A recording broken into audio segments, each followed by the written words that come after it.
22 जनवरी की सुबह मुंबई की सड़कों पर लोग अपने रोजमर्रा के काम में व्यस्त थे, लेकिन अचानक एक ऐसा व्यक्ति ट्रैफिक के बीच जॉगिंग करता हुआ दिखाई देता है, बिना किसी भारी सुरक्षा के, बिना किसी डर के। वो व्यक्ति था फ्रांस का राष्ट्रपति। लेकिन ये कहानी सिर्फ एक जॉगिंग की नहीं है। ये कहानी है एक ऐसे दाव की जो पूरी दुनिया का भविष्य बदल सकता है।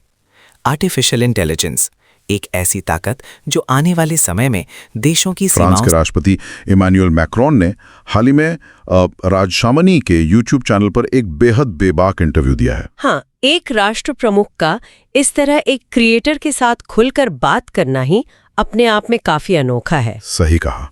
और आज का हमारा मिशन ये समझना है कि कैसे तकनीक, जियोपॉलिटिक्स और जोखिम लेने की क्षमता मिलकर इस दुनिया के भविष्य को तय कर रहे हैं। यहाँ जो सबसे दिलचस्प बात है वो ये है कि हम सूचनाओं के इन अलग अलग टुकड़ों को जोड़कर एक बहुत बड़ी तस्वीर देखने की कोशिश करेंगे। और इसमें आर्टिफिशियल इंटेलिजेंस, क्वांटम कंप्यूटर और यहाँ तक कि राष्ट्रपति मैक्रोन का मुंबई की सड़कों पर वो जो सुबह सुबह जॉगिंग करने का किस्सा है, वो सब शामिल है। बिल्कुल। और चर्चा में आगे बढ़ने से पहले ये स्पष्ट करना जरूरी है कि हम राजनीतिक मुद्दों का विश्लेषण करते समय पूरी तरह से निष्पक्ष रहेंगे। हाँ, एकदम। हम किसी भी पक्ष का समर्थन या विरोध नहीं कर रहे हैं, बल्कि सिर्फ उन विचारों को सामने रख रहे हैं जो इस चर्चा में उभर कर आए हैं। सही बात है। हमारा उद्देश्य सिर्फ स्रोत में दी गई बातों को समझना है। तो चलिए शुरुआत करते हैं मुंबई की उसी सुबह से। इंटरव्यू में मैक्रोन के भारत दौरे का जिक्र आता है जब वो गणतंत्र दिवस के मुख्य अतिथि थे। मतलब जरा सोचने वाली बात है कि एक देश का राष्ट्रपति, जिसके चारों ओर कड़े सुरक्षा घेरे होते हैं, अचानक अपना पूरा प्रोटोकॉल तोड़ देता है। हाँ, ये कूटनीति की दुनिया में सच में बहुत दुर्लभ है। वो सुबह सुबह मुंबई के ट्रैफिक के बीच जॉगिंग करने निकल गए, और सिर्फ इतना ही नहीं, बाद में शहर का आर्किटेक्चर देखने एक रेलवे स्टेशन भी पहुंच गए। देखिए, अगर हम इसे एक बड़ी तस्वीर से जोड़कर देखें तो ये सिर्फ एक जॉगिंग का किस्सा नहीं है। बातचीत के दौरान इसे द फ्रेंच टेस्ट से जोड़ा गया। द फ्रेंच टेस्ट मतलब खान पान या फैशन जैसी चीजें? लोग अक्सर यही सोचते हैं, लेकिन मैक्रो ने इसे एक बहुत ही अलग नजरिया दिया। उनका कहना है कि ये असल में जीवन को जीने का एक तरीका है। अच्छा? ये नए अनुभव साझा करने, कला और इनोवेशन का एक अनोखा मिश्रण है। वीआईपी घेरे से बाहर निकलकर जीवन को सीधे तौर पर महसूस करना ही इस मानसिकता को दर्शाता है। ये अनुभव साझा करने वाली बात बहुत ही शानदार है। एक तरह से ये उस दीवार को तोड़ देती है जो आम जनता और नेताओं के बीच होती है। बिल्कुल, और इसी अनुभव को वो छात्रों के साथ भी बांटना चाहते हैं। हाँ, इंटरव्यू में एक बहुत बड़ा आंकड़ा सामने आया था। फ्रांस 9,300 भारतीय छात्रों की संख्या को बढ़ाकर 30,000 तक ले जाना चाहता है। ये एक बहुत बड़ा लक्ष्य है। लेकिन यहाँ एक बहुत बड़ी गलतफहमी है जो लोगों के दिमाग में बैठी है। अक्सर यह माना जाता है कि अगर फ्रांस पढ़ने जाना है तो हर हाल में फ्रेंच भाषा आनी ही चाहिए। ये एक बहुत ही महत्वपूर्ण बिंदु है और इस भ्रम को तोड़ना जरूरी है। मैक्रोन ने खुद स्पष्ट किया है कि फ्रांस के जो बेहतरीन उच्च शिक्षा संस्थान हैं, वहां पढ़ाई पूरी तरह से अंग्रेजी में होती है, चाहे वो इंजीनियरिंग हो या मैनेजमेंट। यानी भाषा अब वहां उच्च शिक्षा प्राप्त करने में कोई बाधा नहीं है। एकदम सही। जाहिर है वहां जाकर एक नई संस्कृति और भाषा से जुड़ने का मौका मिलता है, लेकिन एडमिशन के लिए फ्रेंच आना अनिवार्य नहीं है। यहाँ से बात और भी ज्यादा दिलचस्प हो जाती है। जब हम पढ़ाई और इनोवेशन की बात कर रहे हैं तो बातचीत में एक ऐसा तथ्य सामने आया जिसने मुझे सच में हैरान कर दिया। वो एंटरप्रेन्योर वाला तथ्य। हाँ, एंटरप्रेन्योर असल में एक फ्रेंच शब्द है। मतलब आज ये शब्द सिलिकॉन वैली और अमेरिकी स्टार्टअप कल्चर की पहचान बन चुका है, लेकिन उसे अंग्रेजी भाषा ने फ्रांस से अपनाया है। ये तथ्य हमें एक बहुत ही दिलचस्प ऐतिहासिक विरोधाभास की ओर ले जाता है। कैसे? देखिए, अगर एंटरप्रेन्योर शब्द फ्रांस की देन है और फ्रांस ने एविएशन जैसी शुरुआती तकनीकें ईजाद की हैं, तो आज तकनीकी दुनिया पर अमेरिका और चीन का इतना भारी दबदबा क्यों है? ये तो सोचने वाली बात है। इसके जवाब में स्रोत में 3 बहुत ही ठोस कारण बताए गए हैं। पहला कारण है स्केल या पैमाना। यूरोप का बाजार बहुत बंटा हुआ है। लेकिन बटे हुए बाजार का असल में मतलब क्या है? यूरोपियन यूनियन तो मतलब एक साथ काम करता है ना? कागज पर हाँ, लेकिन जमीनी हकीकत अलग है। अमेरिका में 330 मिलियन लोग एक ही भाषा बोलते हैं, एक ही तरह के नियम मानते हैं। बिल्कुल। और दूसरा कारण है पूंजी यानी कैपिटल। बातचीत में ये बात उठी थी कि ऐसा नहीं है कि यूरोप के पास पैसा नहीं है, असल में उनके पास अमेरिका से भी ज्यादा बचत है। हाँ, लेकिन दिक्कत उनके बैंकिंग नियमों की है। बैंकिंग नियम इतने कड़े हैं कि वो पैसा टेक इंडस्ट्री या स्टार्टअप्स में निवेश होने के बजाय या तो सुरक्षित सरकारी बॉन्ड्स में चला जाता है या यूरोप से बाहर निकल जाता है। सही कहा। और इसी से जुड़ा है तीसरा और शायद सबसे अहम कारण, जोखिम लेने की भूख की कमी। Risk taking mindset. अमेरिका का स्टार्टअप कल्चर इस बात पे टिका है कि अगर आप फेल भी हो जाएं तो दोबारा कोशिश कर सकते हैं, लेकिन यूरोप में ऐतिहासिक रूप से लोग बहुत सुरक्षित खेलना पसंद करते हैं। और इनोवेशन के लिए जिस पागलपन और जोखिम की जरूरत होती है वो पीछे छूट गया। लेकिन ऐसा लगता है कि अब फ्रांस इस खाई को पाटने की बहुत आक्रामक कोशिश कर रहा है। हाँ, और इसी कोशिश का हिस्सा है एआई के लिए उनका 109 बिलियन यूरो का निवेश। ये एक बहुत बड़ी रकम है, लेकिन मुझे यहाँ एक बहुत बड़ा विरोधाभास नजर आता है। क्या? इस 109 बिलियन में से लगभग 50 बिलियन यूरो तो यूएई से आ रहे हैं, यानी पैसा विदेशी है, और जो तकनीक इस्तेमाल हो रही है, जो चिप्स हैं, वो अमेरिका से आ रही हैं। तो सवाल ये है कि जब पैसा अरब देशों का है और तकनीक अमेरिका की, तो फ्रांस इसे संप्रभु या सॉवरेन एआई कैसे कह सकता है? क्या ये सिर्फ एक राजनीतिक जुमला नहीं है? ये एक बहुत ही तीखा और जायज सवाल है, लेकिन मैक्रो ने इसका जो व्यावहारिक तर्क दिया है उसे समझना जरूरी है। अच्छा, जब आपके पास अपनी सिलिकॉन चिप्स बनाने की क्षमता ना हो और रातों रात इतना बड़ा कैश रिजर्व पैदा ना किया जा सके, तो एक लीडर के तौर पर सबसे समझदारी का काम क्या है? बाहर से निवेश लाना। बिल्कुल। मैक्रो का तर्क है कि वे सिर्फ बाहर से बनी बनाई तकनीक खरीद के इंपोर्ट नहीं कर रहे हैं, बल्कि वे यूएई के पैसे और अमेरिकी कंपनियों के साथ मिलकर उन विशाल डेटा सेंटर्स को सीधे फ्रांस की जमीन पर स्थापित करवा रहे हैं। तो जमीन फ्रांस की होने से क्या इतना बड़ा फर्क पड़ जाता है? बहुत बड़ा फर्क पड़ता है। इससे 3 बड़ी चीजें होती हैं। पहला, तकनीक का सीधा ट्रांसफर फ्रांस में होता है। दूसरा, फ्रांस के अपने लोकल स्टार्टअप्स और शोधकर्ताओं को उन सुपर कंप्यूटर्स का एक्सेस मिल जाता है।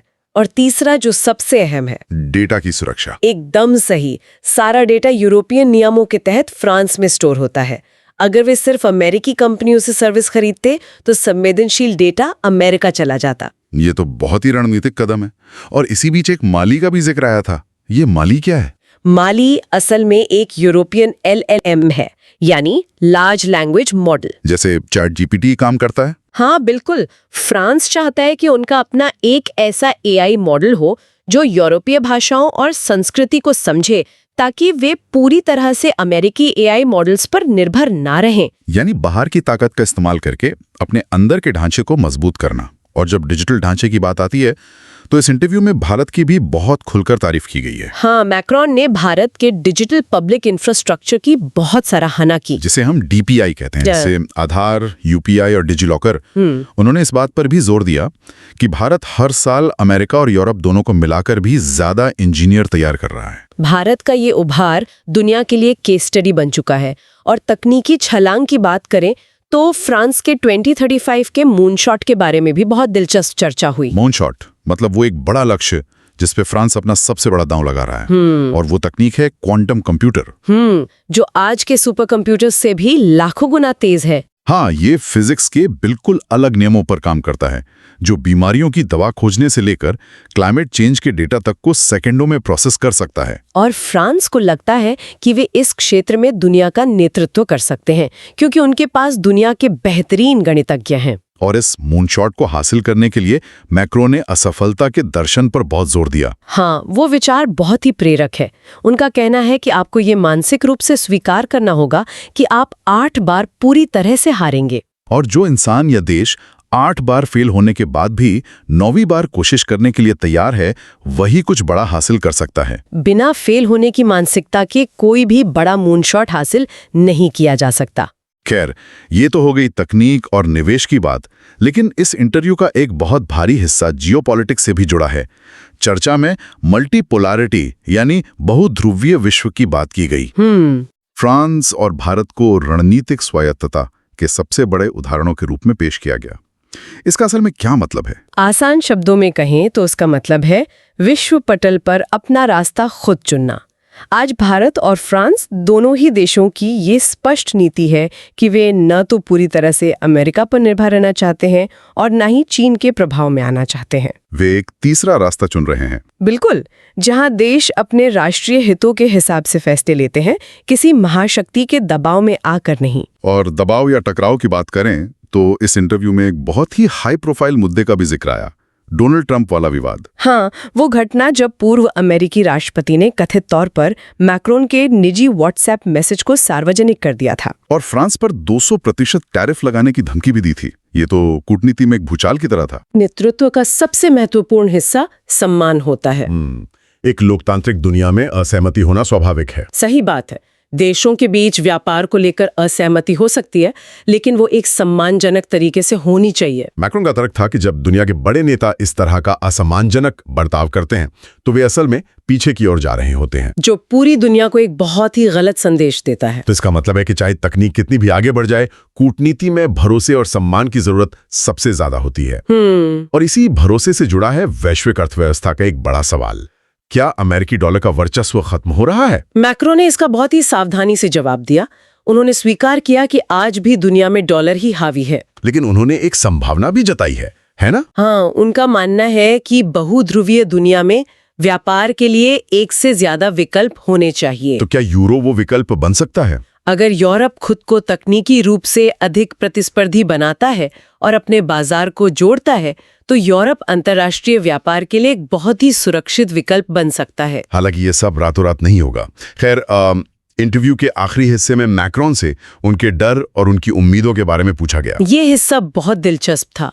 जब उनसे पूछा गया कि उन्हें सबसे ज्यादा उम्मीद किस बात से है, तो उनका जवाब था युवा। विशेष रूप से अफ्रीका महाद्वीप में जिस तरह से शिक्षित युवाओं की संख्या बढ़ रही है। इन करोड़ों युवाओं के पास जो नई ऊर्जा है, मैक्रो का मानना है कि यही लोग जलवायु परिवर्तन जैसी दुनिया की सबसे जटिल समस्याओं का समाधान निकालेंगे। जहां एक तरफ ये उम्मीद है, वहीं एक बहुत गहरा डर भी है।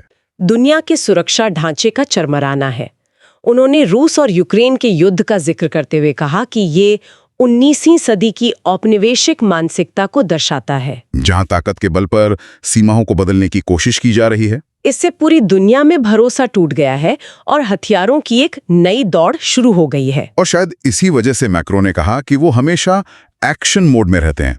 उनका लक्ष्य है कि उनके कार्यकाल के बचे हुए 15 महीनों में फ्रांस रक्षा के क्षेत्र में पूरी तरह से विश्वसनीय बने, यूरोप को एक नया सुरक्षित ढांचा तैयार करने में मदद करे। बातचीत के दौरान मुझे उनका वो डायलॉग बहुत मजेदार लगा, प्लग बेबी प्लग। ये दिखाता है कि इतने तनाव के बावजूद उनका उत्साह कम नहीं हुआ है। एकदम सही। और अगर हम आज के इस पूरे विश्लेषण को समेटें, तो ये साफ हो जाता है कि एआई की संप्रभुता, निवेश की रणनीति और कूटनीतिक आक्रामकता, यह सब आपस में जुड़े हुए हैं। आप डेटा सेंटर्स की बात किए बिना किसी देश की विदेश नीति को नहीं समझ सकते। जानकारी सिर्फ तब मूल्यवान होती है जब आप इन सभी डॉट्स को कनेक्ट करें। और सुनने वालों के लिए जानना बहुत जरूरी है कि ये उनके काम की बात क्यों है। अगर कोई 22 साल का स्टूडेंट है या कोई स्टार्टअप फाउंडर है जो दुनिया के इस बदलते हुए स्वरूप को समझना चाहता है, तो उसके लिए इन कड़ियों को जोड़ना बहुत जरूरी है। जो तकनीकी और कूटनीतिक कारणों को समझेगा, वही भविष्य के लिए तैयार रहेगा। तो आज हम आपको एक विचारोत्तेजक सवाल के साथ छोड़े जाते हैं, जिस पर आराम से सोच विचार किया जा सकता है। अगर आर्टिफिशियल इंटेलिजेंस और क्वांटम कंप्यूटर जैसी भविष्य की सबसे ताकतवर तकनीकें और उनका सारा डेटा पूरी तरह से कुछ गिने चुने देशों के सॉवरेन डेटा सेंटर्स में सिमट कर रह गई, तो क्या हमारी ये दुनिया सच में कभी मल्टीपोलर या बहुध्रुवीय रह पाएगी? या फिर आने वाले समय में देशों की इन पारंपरिक सीमाओं का कोई महत्व ही नहीं रह जाएगा और उनकी जगह नए अदृश्य तकनीकी साम्राज्य इस दुनिया पर राज करेंगे? इतिहास गवाह है, जिस देश ने नई टेक्नोलॉजी को नियंत्रित किया, उसी ने दुनिया पर राज किया। कभी ये ताकत थी बारूद, फिर आई परमाणु शक्ति, और अब ये ताकत है आर्टिफिशियल इंटेलिजेंस। आज डेटा ही नई ताकत है और डेटा सेंटर्स नए युद्ध के किले बन चुके हैं। लेकिन भविष्य का सबसे बड़ा सवाल अभी भी बाकी है। क्या दुनिया कई शक्तिशाली देशों में बटी रहेगी या फिर कुछ गिने चुने देश और कंपनियां पूरी दुनिया को नियंत्रित करेंगी? और सबसे महत्वपूर्ण सवाल, जब एआई भविष्य को नियंत्रित करेगा, तो क्या भारत सिर्फ इस सिस्टम का हिस्सा होगा या भविष्य का असली नेता बनेगा? क्योंकि आने वाला समय हथियारों से नहीं, एआई से जीता जाएगा और ये लड़ाई अभी शुरू हुई है।